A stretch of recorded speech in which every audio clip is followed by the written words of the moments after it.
So the Reserve Bank is about to hand down its interest rate decision. Pretty much everyone doesn't think the bank will move on rates this time, with inflation falling but still above the Reserve's target range. We have our business team on hand for the decision. Peter Ryan is at the Reserve Bank in Sydney, and our finance reporter David Chow is with me in the studio. David, can I start with you?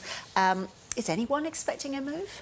Very few, Ros. The overwhelming majority, like 95% of those in money markets, reckon rates will remain on hold today. I mean, the Reserve Bank's been the outlier. Central banks in the US, New Zealand, Europe, a lot of other major economies are cutting, while we're here expected to remain on hold, generally because inflation is higher in Australia compared to a lot of other countries, because the Reserve Bank didn't lift rates as high, and it started lifting rates a couple of years ago, but it started lifting rates not as early as some of the other major central banks. So what factors will the Reserve Bank be looking at? Because inflation is falling, isn't it, but not quite fast enough.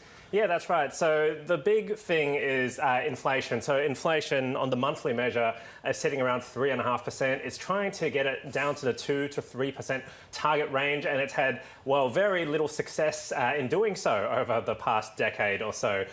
So it needs to see the price increases at the shops really come down a lot more before it even entertains the idea of a rate cut. In fact, Michelle Bullock, the RBA governor, has been on record recently saying it is premature to start thinking about rate cuts. Let's go to our senior business correspondent, Peter Ryan, who's down at the Reserve. Peter, why isn't inflation coming down faster than it is? Well, Ros, simply as David mentioned there before, there are a lot of internal forces here in Australia. We're seeing this through things like higher insurance premiums, the higher cost of services, but also, as David mentioned, there's virtually no chance of an interest rate cut today, almost certainly going to be staying on hold. You can probably see behind me here, I'm in the room where Michelle Bullock's going to be holding a press conference in just over an hour's time, and she's going to be facing some pretty tough questions, I'd imagine, as to why interest rates can't come down while the US Federal Reserve and the Reserve Bank of New Zealand and the European Central Bank and the Bank of Canada are cutting interest rates. So there's going to be some definitely some hard questions, and she's going to have to explain, I guess, and read the tea leaves about why signs of falling inflation that we'll probably see tomorrow, at least on the headline rate, doesn't mean that rate cuts are going to be happening until at least February next year. We also hear a lot about this narrow path that the Reserve Bank, the economy, is treading to avoid recession. How narrow is that path in your view, Peter? Narrow getting narrower, and the idea of that narrow path is bringing inflation down back into that 2 to 3% target band, but maintaining as many of the quite remarkable jobs gains that we've seen over the last couple of years after the pandemic. That's the narrow path Michelle Bullock will be talking about today, I'd imagine, and also the narrow path that Philip Lowe, her predecessor, was speaking about in the lead up to his exit as Reserve Bank governor. Pretty tough. It looks as though the US Federal Reserve's been able to do that in the United States. Going to be tougher to do that here. One of the economists we heard from earlier, Stephen Koukoulis, was saying he thought the Reserve Bank should cut, because he said, well, if we get into problems with inflation, they can just raise interest rates again. Why can't we do that? Well, one of the points that Stephen Koukoulis makes is, yes, we're seeing all the signs of households doing it tough, businesses doing it tough. We're in a per capita recession. All of those are reasons. And also the other reason that Stephen Koukoulis puts up is that really it's going to take a long time for any interest rate cuts to go through to the economy. So maybe now's the time to really read the room and start cutting and get ready to, I guess, resuscitate what is an economy that's been doing it very, very hard. But from the Reserve Bank's point of view, nothing's going to happen as long as inflation remains well above that 2 to 3% target band. But of course, on inflation, we'll get more details on that tomorrow when we get the monthly update for August. We're still waiting for that rates decision, which has just come in. David? Well, as expected, Ros, the Reserve Bank Board decided to leave the interest rates unchanged at 4.35%, which is around a 12-year high. And it's been like that for many months now, since November last year, in fact. So the Reserve Bank, it's always useful to go to the last paragraph of the Reserve Bank Governor's statement, basically saying returning inflation to target is their priority. And it's consistent with the RBA's mandate for price stability and full employment. While headline inflation will decline for a time, underlying inflation is more indicative of inflation momentum and still remains too high. So the most recent projections in the August Statement of Monetary Policy show that it will be some time yet before inflation is sustainably within that 2 to 3% target range. So the data since then has reinforced the need to remain vigilant to upside risks to inflation, and the board is not ruling anything in or out. So not ruling anything in or out. So that means Reserve Bank Governor Michelle Lowe and the rest of the board is still entertaining the possibility of a rate increase if inflation does get worse. So that's what I was looking for, whether they have excluded that wording this time, but they haven't. And she then goes on to mention policy will need to be sufficiently restrictive until the RBA board is confident that inflation is moving sustainably towards the target range. So the board will continue to look at the data and the evolving circumstances in the global economy, financial markets, and a range of other factors. So remaining resolute in its determination to return inflation to target. So it seems, in summary, not much has really changed since the previous month's statement, Ros. So they're still, talking tough on inflation. But for more on this, let's bring in Paul Bloxham, the chief economist of HSBC, to help us break this down. So, Paul, the RBA governor says not ruling anything in or out. Is anyone seriously entertaining the possibility of a rate increase? Well, today's statement really was clear about the focus that the RBA has on the fact that inflation is still too high. That was very clear in the statement. They even pointed out that although headline inflation is likely to start to come down, the key focus needs to be on core inflation. The underlying rates of inflation are still well above where the RBA is comfortable. And so, as you said, they were also very clear about the fact that, they're not ruling anything in or out, which is their way of signalling that they would consider potentially lifting their cash rate still again, even though obviously the rest of the central banks around most of the developed world have started to cut them. Australia's problem is quite unique. I mean, we look a bit different. Inflation is proving to be stickier here. It's taking longer for it to come down, and the RBA has it front and centre that that's their focus. So on hold today, I don't think they're going to be cutting until well into 2025, and I think that's because the core inflation story, the underlying inflation story, is still too persistent. And Paul, Australia is in the middle of a pretty major economic slowdown, and we've been in a per capita recession for quite a while, according to the ABS figures.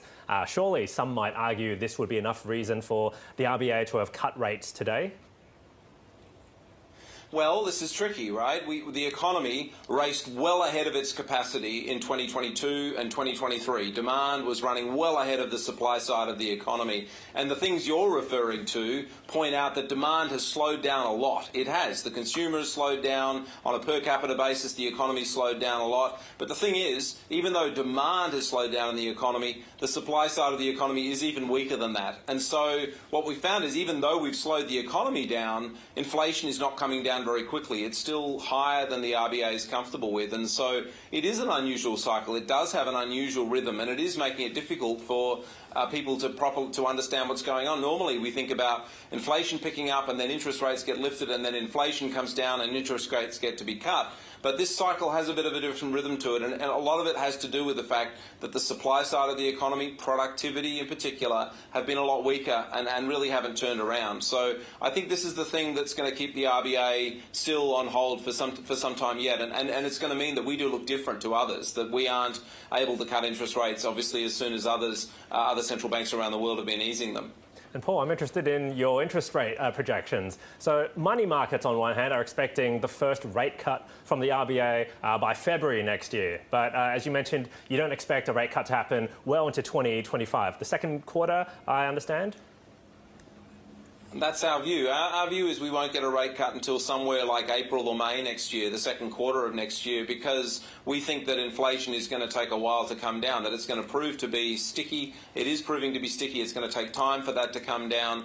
And we're going to need to have a longer period of weak demand in the economy in order to get that inflation down. You might ask why as well. I mean, part of it is that productivity has been quite weak, as I've described, the supply side. But then let's also remember that the RBA lifted interest rates by less than most other central banks. They lifted interest rates by 425 basis points. The Fed, for example, in the US did 525. Most others did a lot more. So they did more tightening. They've been able to start cutting a bit sooner. Australia did less tightening, and we're going to be, I think, on hold for quite some time yet. And certainly the tone of today's statement from the RBA is consistent with that view, in our view. And you wrote a pretty interesting economics note recently where you said there's a plausible risk that the Reserve Bank may not end up cutting interest rates at all. Why do you think that is? Well, so if we aren't in a position for the RBA to be able to consider interest rate cuts until we get to the second quarter of next year, which is our central case, if the global economy is already starting to reinflate by that point, keep in mind the Federal Reserve cut last week by 50 basis points. Other central banks around the world are lowering their policy rates. If the rest of the world is starting to reinflate at that point, then it may very well be that the RBA, even when it gets to the point where domestic inflation has come down enough, might look at the world and determine that it doesn't feel that it's going to be able to deliver interest rate cuts because the rest of the world is starting to reinflate. It may be that we skip straight past this easing phase and don't get it. Now, that's not our central case. I have to be clear. We do think that the likely move for the RBA the next move will be down, and we do think it'll come around the middle of next year, as I say, the second quarter. But we've got to entertain the idea that there's a risk that actually the RBA may not be cutting at all in this easing phase, that they may miss it because of the way the timing's worked and depending on what happens offshore.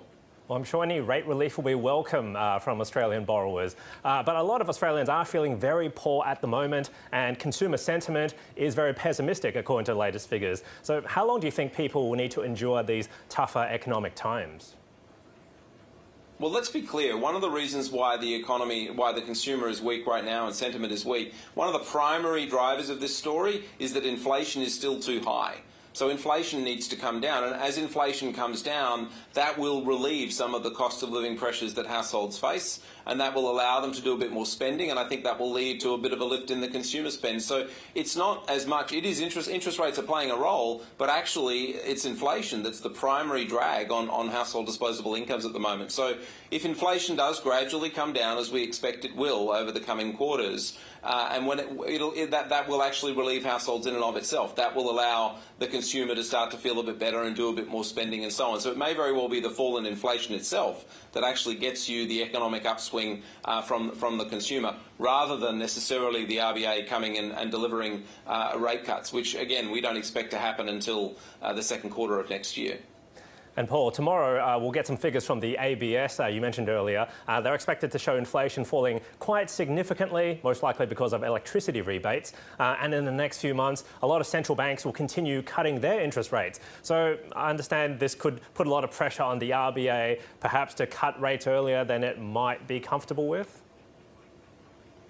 So tomorrow's print is going to be really interesting because it's going to be the first time we get a number, in all likelihood, in the CPI numbers that's going to show this big divergence between headline inflation, which is heavily affected by the energy subsidies, so the rebates to households on their energy bills. So that headline rate of inflation is going to come down quite quickly into tomorrow's print. But we don't think that the underlying measures are going to show a fall, that we think they're going to actually, or much of a fall. They're still going to be quite high, well above the Reserve Bank's target. And so, as the RBA was at pains to point out today in the statement, and I think that's probably one of the reasons they did it, was to point out that it's not headline inflation that they're watching most carefully. They're watching underlying inflation, because the headline numbers are going to be they're going to be very volatile due to policy changes that have been made, rather than telling you about the underlying pace of inflation in the economy. It's going to be worth watching that figure tomorrow, because it's obviously going to be really interesting to see if that plays out that way. But we do think it's going to start to show this gap opening up between headline rates of inflation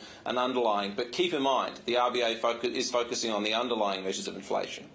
And Paul, I've got one last question for you. I've noticed the Aussie dollar has risen to 68.6 US cents. That's the highest it's been all year. So as central banks continue to cut interest rates, for example, the US Federal Reserve, and Australian rates stay higher for longer, that's likely to push up the Aussie dollar. So how high do you think it could get, and would that make the RBA's task more complicated? Look, I think the Aussie dollar's got some upside risk at the moment, yes, and a lot of it comes down to this divergence we've already talked about, that the Fed, the US Fed, we expect to cut further in coming quarters, and we expect the RBA is going to be on hold for a more extended period of time, and that typically puts upward pressure on the Aussie dollar. We've got it heading towards 70 cents, so we're not there yet, but we're getting towards that sort of level.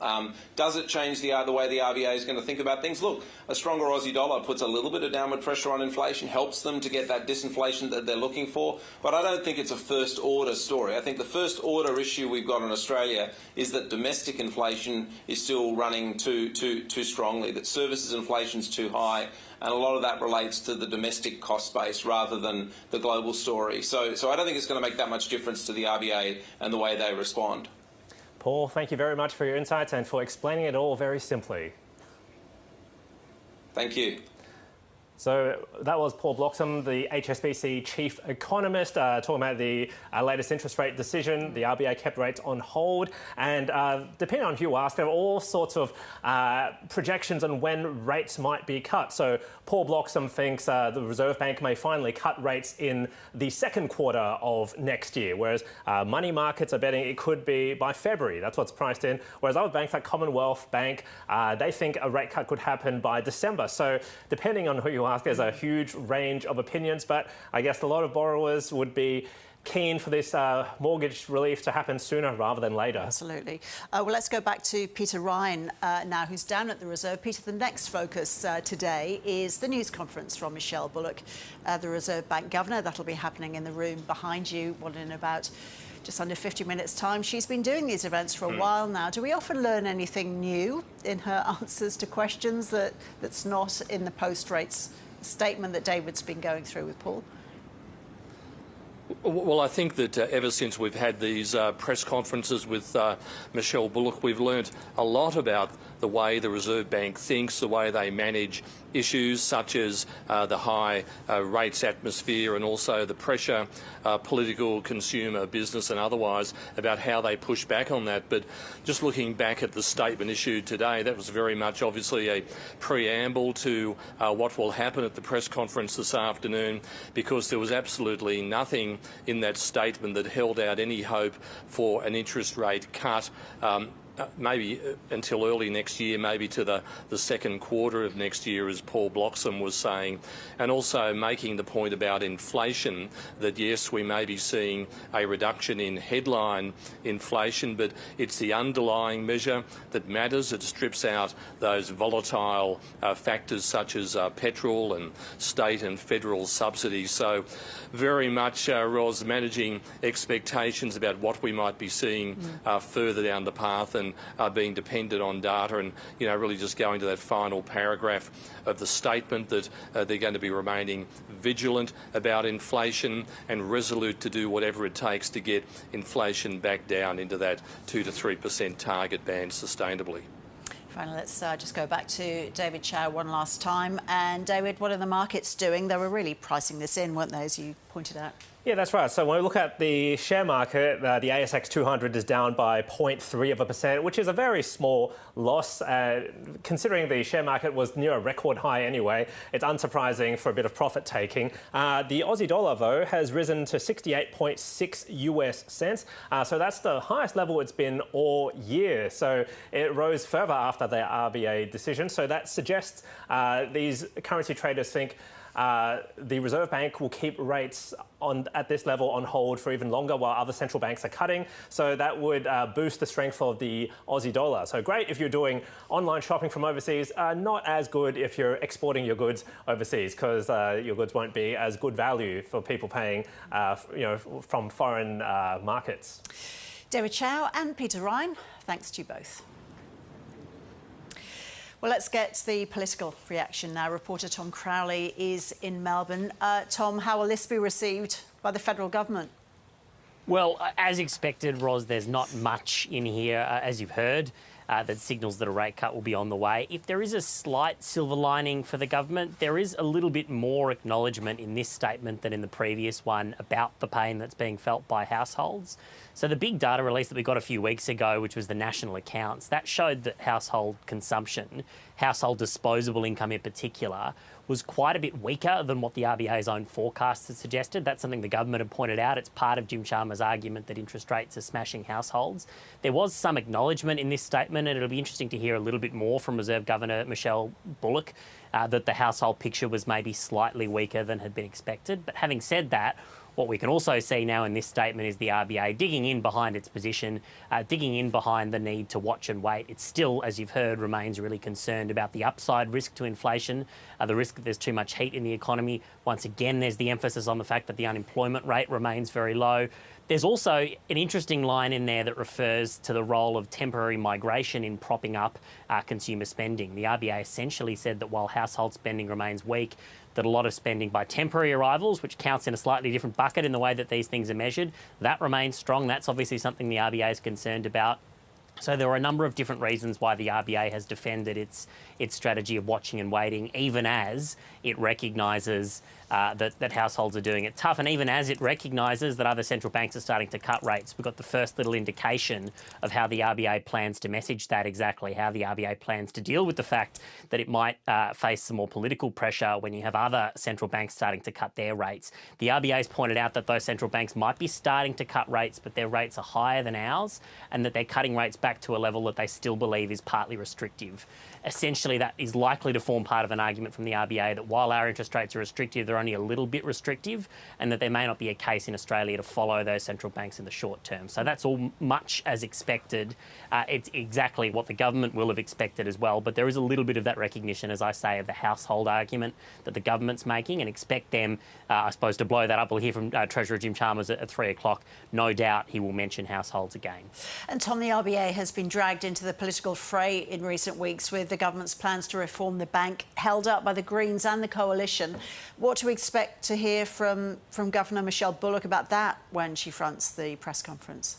Well, I'm almost certain there will be questions about it. It's interesting, just at exactly the time in the cycle where the RBA is perhaps under the most political pressure for its interest rate decisions, there's this separate political fight over reform to the RBA, the structure of the Reserve Bank Board.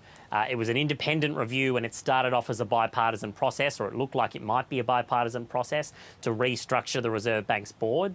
It's easy to get away with that, I suppose, as a bipartisan process, no matter what's happening over in Martin Place. But now that this has become such a thorny political issue, it just creates another side headache. And it's likely that even as Michelle Bullock tries to defend her interest rate strategy today, she's going to be fielding a lot of questions about what she thinks of that bill. She's spoken favourably of it before, but it now looks like it might be kicked into the political long grass. The Coalition says that they won't support it. The Greens have effectively said that they won't support it. They've asked the government to intervene to cut interest rates. That's something that's not going to happen. And so if that's their demand, that probably means we're not going to get any further movement from either the Greens or the Coalition to pass these RBA reforms. That might leave them stalled. It'd be interesting to see how Michelle Bullock goes. I'm sure she won't get into the political fray, but it will be interesting to hear how strongly she defends the RBA reforms when no doubt she's asked about them this afternoon. OK. Tom, thanks. Thank you. And as we've been talking about, the RBA Governor Michelle Bullock will be speaking next hour at 3:30 Australian Eastern Time as the Reserve Bank keeps interest rates on hold at 4.35%. And you can watch that press conference live here on the ABC News channel. The credibility of the Albanese government's much-vaunted gambling self-exclusion scheme, BetStop, has been called into question. Easily exploited loopholes in the system are enabling problem gamblers to keep making bets, with one Sydney man losing nearly $70,000 despite signing up to a lifetime ban. Steve Kinane from ABC Investigations has this exclusive report. It's really easy to do. Watch this. Ravi, who wants to hide his identity, is showing us how to get around the government's self-exclusion register by removing one letter from his first name as he opens a new account.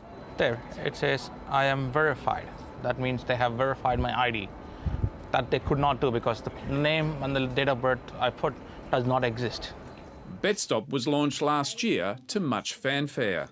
What BetStop means is that with a single touch, An individual will be able to self-exclude themselves from all forms of online wagering. And the Prime Minister has continued to talk up the scheme. My government has done more in 2 years to restrict gambling than any previous government has done, more than the previous government did in its 10 years, through measures like BetStop. But within a week of signing up to a lifetime gambling ban, BetStop failed Ravi. Since February 2024, I was able to open accounts, make bets about 8 different betting companies, and I've lost over nearly $70,000 since the last 6 months. Kate Cheney was part of the parliamentary committee that called for a gambling advertising ban and further guardrails on BetStop. One of the recommendations in the report, recommendation 13, said that if someone self-registers with BetStop, then the banks should stop their card from being used for gambling transactions. The government has yet to respond to those recommendations. In a statement, the minister said, "The government will shortly commence a statutory review of BetStop to consider whether the regulatory framework is fit for purpose." Ravi wants the loopholes closed and the betting agencies fined. The legislation is clear. The betting companies are not supposed to open accounts for people whose ID they cannot verify. The regulator has confirmed it's investigating betting agencies over potential non-compliance. Steve Kinane, ABC News, Sydney. The Bureau of Meteorology says unseasonable rain is set to continue across parts of the Northern Territory for a few more days at least. Flood watches remain for the Tanimi Desert and the Western Desert District, as well as Sturt Creek, which flows through Western Australia and the NT. There are fears continued heavy rainfall will impact remote roads. Senior meteorologist Miriam Bradbury says it's generally a lot drier this time of year. We are seeing some of those outback roads becoming quite muddy, becoming impassable, potentially causing some long delays and long detours that need to be made as residents in those areas try to get around the rain. We do still have flood watches, I should say, in place for the Sturt Creek, the Tanami Desert and the Western Desert District, which kind of span the border of Western Australia and Northern Territory. Basically just reminding us that the rainfall could have these flooding impacts, not just today, but over the next couple of days as well. This week, Backroads dives into Australia's iconic surf lifesaving culture in Victoria. Heather Ewart visits 90 Mile Beach in Gippsland, meeting the people who keep beachgoers safe on this dangerous stretch of coastline and inspire the next generation of nippers. The population along 90 Mile Beach swells in summer, when everyone dives into the recreational smorgasbord on offer. Surf lifesaving is a big part of the holiday fun, with benefits. You build good friendships down here. A lot of jobs outside the workforce look forward to surf life savings backgrounds and that, and they think very highly of it. But not without its dangers. We have a lot of storm surges and high tides. Some days the lifeguards have been known to do up to about 15 saves. In fact, the surf lifesaver is an Aussie icon, and nowhere more so than in the little towns all along 90 Mile Beach. We're going to visit 3 of them: Lakes Entrance, Sea Spray and Woodside, because I'm wondering if the 90 Mile Beach really is a community or just a string of towns. Is there anything that connects them beyond the surf and the sand? Wheelchair AFL is booming in Queensland. A proud football-loving Victorian is behind the push to attract more players in the Sunshine State.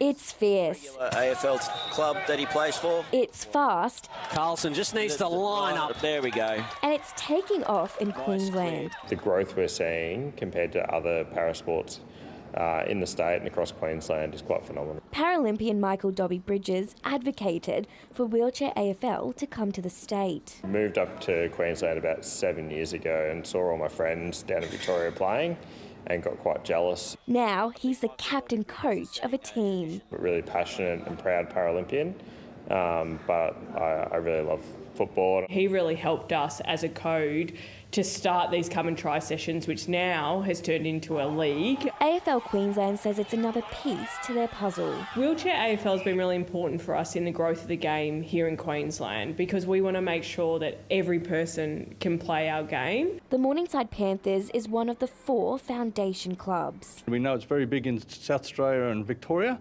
so as we wanted to lead that way in Queensland. Dobby Bridges hopes the competition will mirror the other leagues. We're not there yet, but we're building, we're putting things in place. Sarah Richards, ABC News, Brisbane. Time for the weather now. Here's Nate Byrne. An unseasonable cloud band is forming across the country, and we've seen record falls for parts of northern WA over the last 24 hours.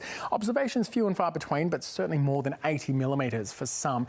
And we're going to see that rain continuing today as troughs help to draw moisture from the northwest. The ocean's quite warm up that way. We're going to pull it right across the country, connecting up with a frontal system coming in. Now, we've also got a lot of heat, particularly in the east ahead of these troughs, and that's going to help drive some high fire danger.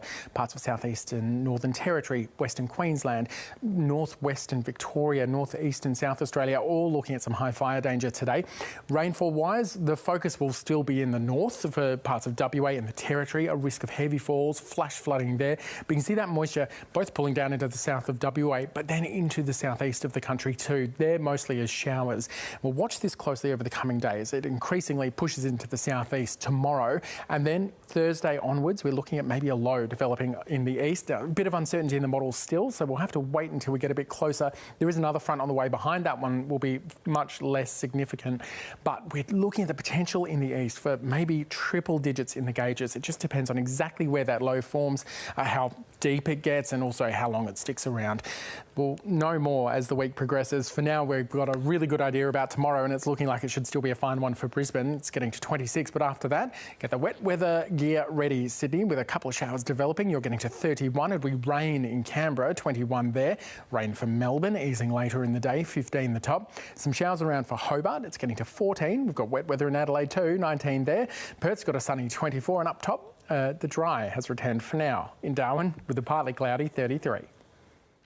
There's more on the ABC News app and on ABC iView. I'm Ros Childs. Coming up on the ABC News channel, RBA Governor Michelle Bullock is holding that press conference at 3:30 Eastern Time. That's after the bank announced it is keeping interest rates on hold at 4.35%. And before that, the Treasurer, Jim Chalmers, is due to give his response to the bank's announcement. That's also due next hour. So lots more to come. Stay with us.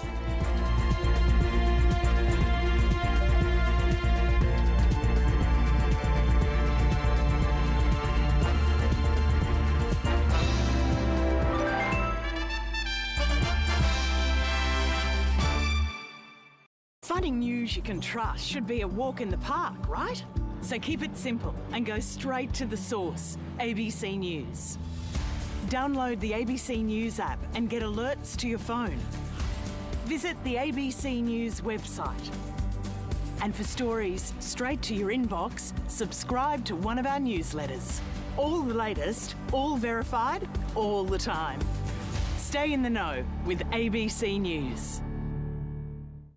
Well, if it isn't Amanda Keller. What is the most fun part about being on radio? What are the last sounds you'd like to hear in life? Wow, what a question. What inspired you to write an autobiography? What does confidence mean to you? I still wish I was better at it. What advice would you give to anxious people like me who want to pursue TV? Always step through the door because there'll be someone who will get you the other side of it. The Assembly, tonight 8:30, or stream the full series on ABC iView.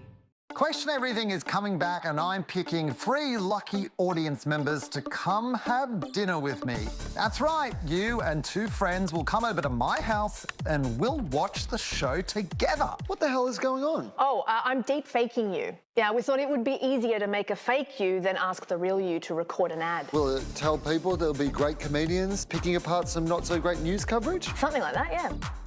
You can pick one item of mine to take home with you. I mean, wow! It's the Australian dream on a grand scale. These are big ambitions. Does it make you nervous? No. Yeah. But with grand ambitions... There's no money. ...comes grand setbacks. I just feel like it's never going to happen. What a triumph! Join Anthony Burke. This is where your senses just explode. And a surprise special guest. It's huge. This is how to build the world, this. Grand Designs Australia starts October 10 on ABC TV and ABC iView.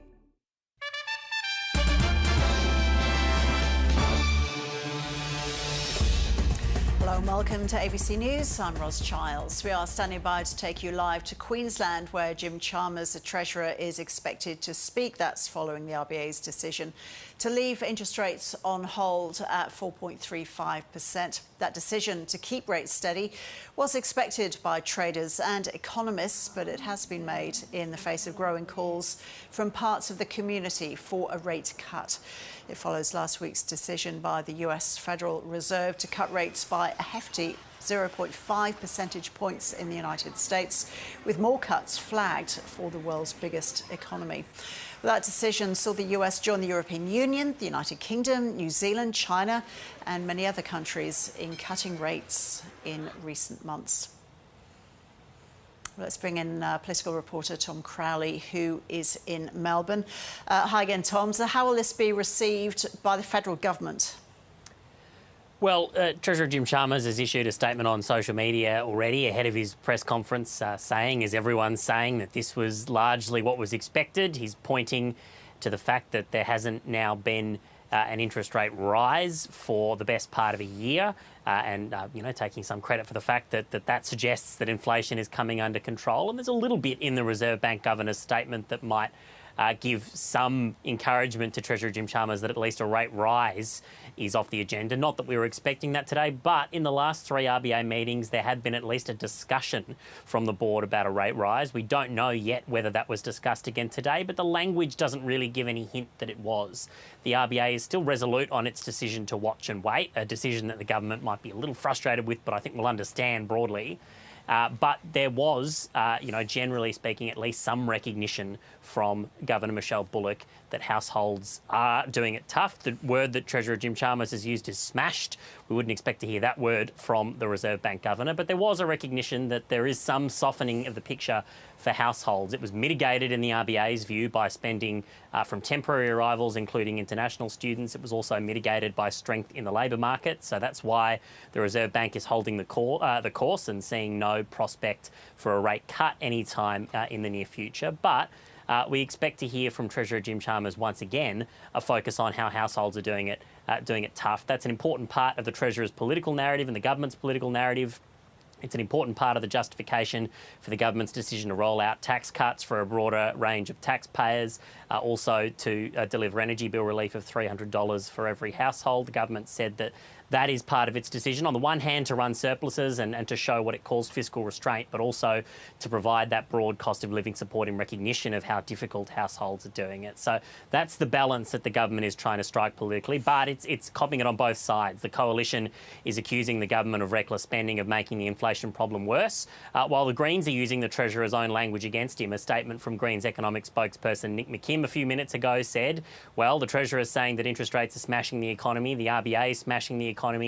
He should stop them doing it. He should use a power that's not been used in 75 years to intervene and cut rates himself. That's what the Greens are calling for. Now, it's not going to happen. It's a policy position that is a relatively unusual one, shared by Republican presidential hopeful Donald Trump, but certainly by not too many others on the political spectrum here in Australia. It may not happen, but it reflects the rhetorical bind that the Treasurer finds himself in and the increasing pressure that not just Reserve Bank Governor Michelle Bullock, but also Treasurer Jim Chalmers is under.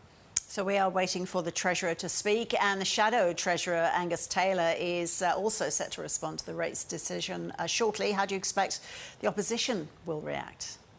Well, the opposition likely will once again accuse the government of making the problem worse, and there are two things really that they mean when they say that. One is that the coalition has been attacking the government for its industrial relations policies and for other types of government spending, which it says is making the productivity problem worse. So when we talk about inflation, we often think about it in terms of an imbalance between what is demanded in the economy and what can be supplied. The productivity conversation, rather, is really all about the supply side. The coalition accuses the government of constraining supply and making the inflation problem worse in that way with its industrial relations policies, such as support for casuals and the right to disconnect, things that the government says it's very proud of, and achievements that it says will improve fairness in workplaces. So that's one avenue for the political debate that we'll likely hear more about. The other thing that we typically hear from Angus Taylor is accusing the government of spending too much and fueling inflation. But that is a bit of a double-edged sword for the coalition, because the government has bit back and said, well, if you think our spending is too much, then exactly what spending will you cut?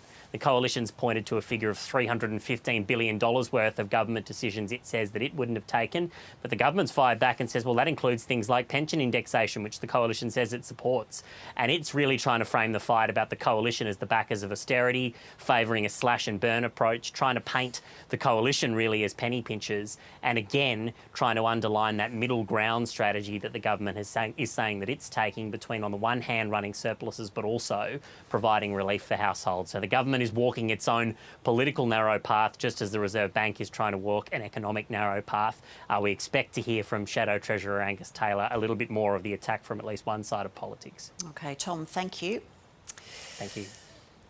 Well, the live events are stacking up. Shadow Treasurer, as Tom said, also the Federal Treasurer Jim Chalmers, and as we've been talking about, the RBA Governor Michelle Bullock is due to be speaking later this hour at 3:30 Australian Eastern Time. We'll bring you those news conferences as soon as they get underway here on the ABC News channel. Overseas now, almost 500 people have been killed in the deadliest day of attacks in Lebanon in decades, with Israel pounding Hezbollah targets close to its northern border.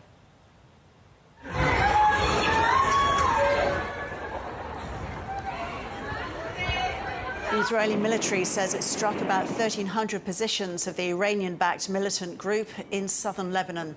Secondary blasts were caused by munitions stores exploding inside buildings. Lebanon's health ministry says dozens of children and women are among the dead. More than 1,600 people have been injured. Lebanese officials say it's the country's highest daily death toll from violence since the 1975 to 1990 civil war. Israel's assault took place hours after it sent more than 80,000 messages warning residents to evacuate southern Lebanon. The Israeli Prime Minister also outlined the reasons for the attacks in a recorded message to Lebanese residents.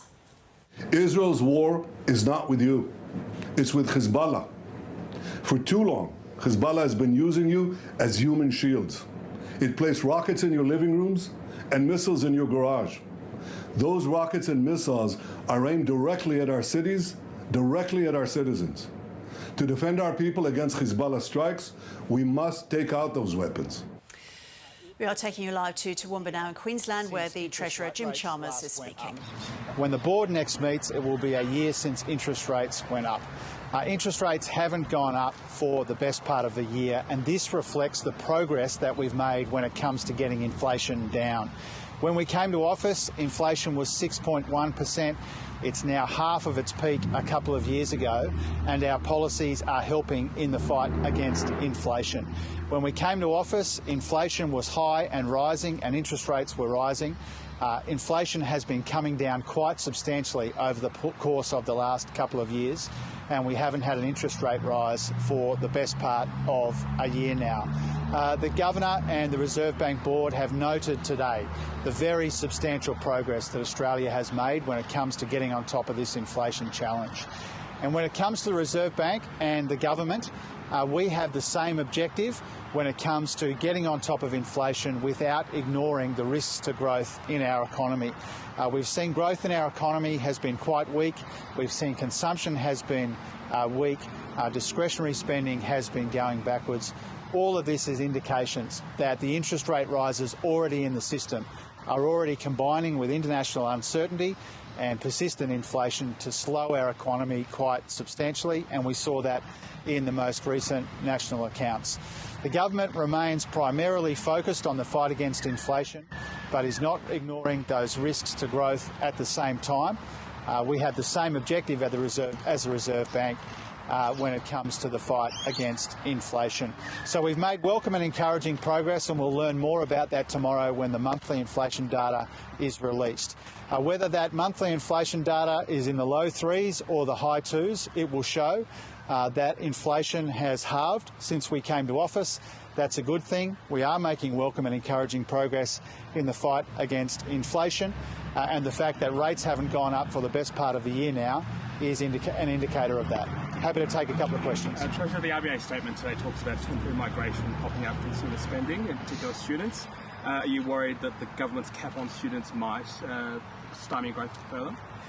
Well, our changes to foreign students are all about recognising the huge contribution that education makes to our economy, but making sure that we are managing that growth.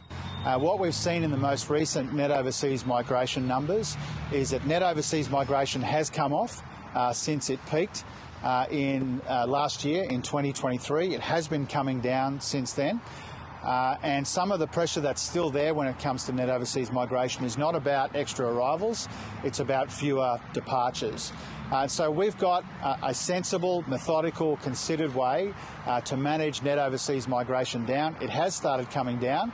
Our changes kicked in from the middle of this year, and the data doesn't yet capture that. Now, when it comes to spending in the economy, the last national accounts showed that consumption is very weak in our economy, and discretionary spending has gone backwards quite substantially. That is an indication that the combination of global uncertainty, persistent inflation and higher interest rates are slowing our economy quite considerably. Now, the fact that interest rates haven't gone up for the best part of the year, I think, is an indication that we have been making welcome and encouraging progress in the fight against inflation. It's still higher than we'd like, but it is definitely trending downwards, and we'll learn more about that tomorrow. You've said they're smashing the economy, so you're disappointed that they're not coming down? Oh, I don't preempt and I don't second-guess decisions taken by the independent Reserve Bank. I've made that very clear repeatedly. I've made a factual statement that the interest rate rises which are already in the system, combined with some of these other factors, are slowing our economy quite dramatically. We saw that in the most recent national accounts. But these decisions are taken independently by the Reserve Bank. My efforts have been about trying to make the bank more independent, not less independent. I respect and cherish its independence. They've taken this decision today, and the Governor will have an opportunity, a welcome opportunity, to talk about that very shortly this afternoon. Not everyone agrees that the bank should be as independent as it is. Do you have a response? Yeah, well, we know that when it comes to the Reserve Bank reforms, the Coalition and the Greens are indistinguishable when it comes to economic irresponsibility. We've seen that once again when it comes to their wacky behaviour in the Senate. The Coalition and the Greens are as one when it comes to doing the wrong thing about the independent Reserve Bank.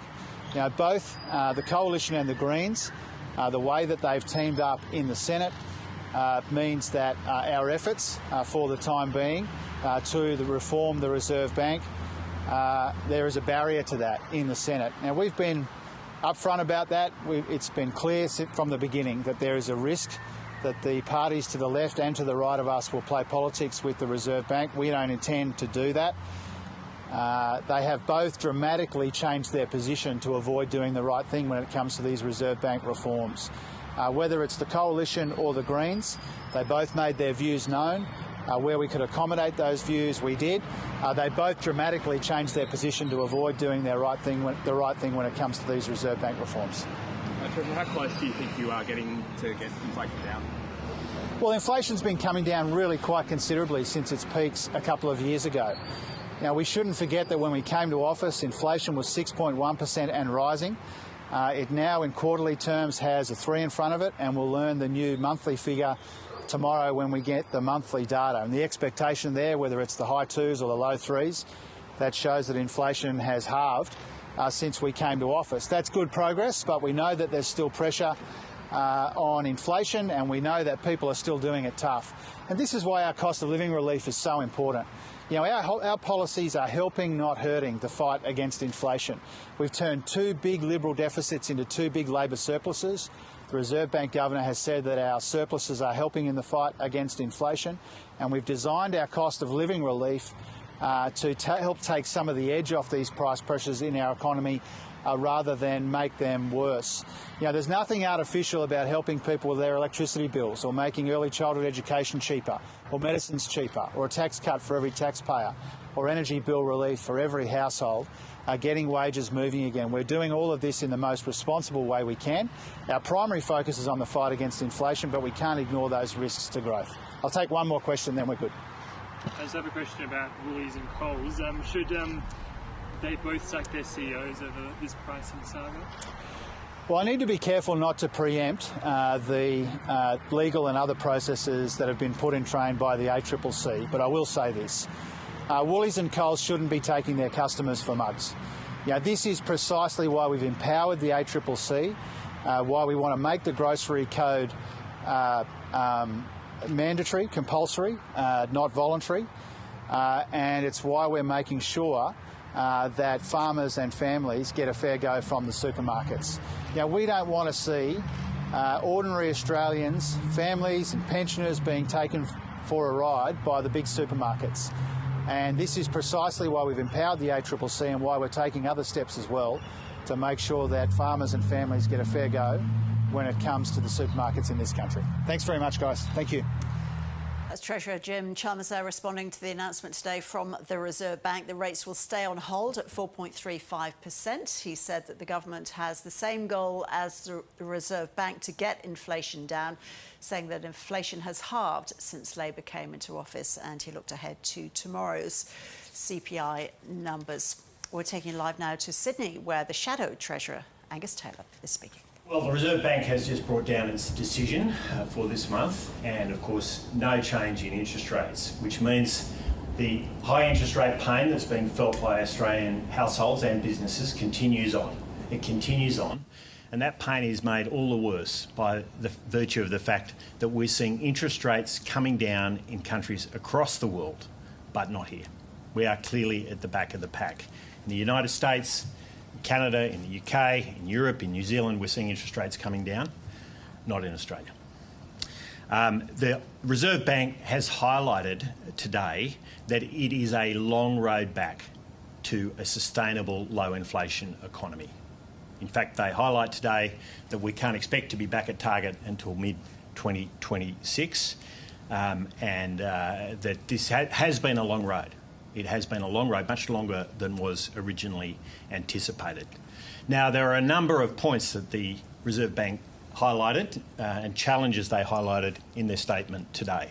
The first is it must be a sustainable reduction in inflation, not a temporary reduction in inflation that's manipulated by the government. And they say, and I quote, underlying inflation is more indicative of inflation momentum than headline, and it remains too high. Now, the point here is that the government is attempting to manipulate headline inflation, and the Reserve Bank is seeing straight through government manipulation. The government needs to focus on doing the real job, which is to bring core inflation down so that interest rates can come down, so Australian standards of living can be restored to where it should be. The second point they make is that Labor productivity is absolutely going and has been in the wrong direction. Labor productivity is at 2016 levels. We've seen a collapse under Labor of 6.3% under this Labor government in Labor productivity, and that simply means there's less prosperity for all Australians, less money for Australians to pay their bills, their grocery bills, to pay their rent, to buy the things they need to get by each day. Less money available to build the roads, to build the schools, to build the hospitals that Australians need. That's what you get when you've got Labor productivity in free fall and back at 2016 levels all these years later. They also highlight that the economy doesn't have the capacity to meet demand. In simple language, what does that mean? That means the supply side of our economy is broken. Our capacity to deliver the goods and services that Australians want is broken. And the result of that is we see persistent, stubborn inflation. And the quote from the RBA statement today is that the economic capacity of our economy is weaker than previously thought. Now, whilst Labor continues to pursue industrial relations laws that put union officials in charge of our workplaces, while they continue to impose red tape on businesses, refuse to give approvals for crucial investments, we're going to continue to see this outcome. Fourthly, the Reserve Bank highlighted the strong population growth and immigration growth we're seeing in the economy. In particular, they highlighted spending by international students. The truth is, we've just seen data coming out last week showing that the government's forecasts are in tatters. We're seeing immigration at way higher rates than they had originally forecast. The forecast for the financial year just passed was 395,000, and we'll have achieved that in just over 3 quarters. So clearly we are going to smash those immigration targets. The government has lost control of immigration, and that is clearly adding to inflationary pressures. Now, the outcome of all of this is that Australia is at the back of the pack in fighting and beating inflation. Australia is at the back of the pack in bringing down interest rates. Our core inflation hasn't come down since January this year. Since January this year, every other peer country in the world has seen a reduction in core inflation since January. We've also got the highest core inflation of any advanced country, our peer country in the world. And the result... That's Shadow Treasurer Angus Taylor there with his response to the announcement that interest rates are staying on hold. He says we're seeing rates coming down rather in other countries, but Australia is at the back of the pack when it comes to rate cuts.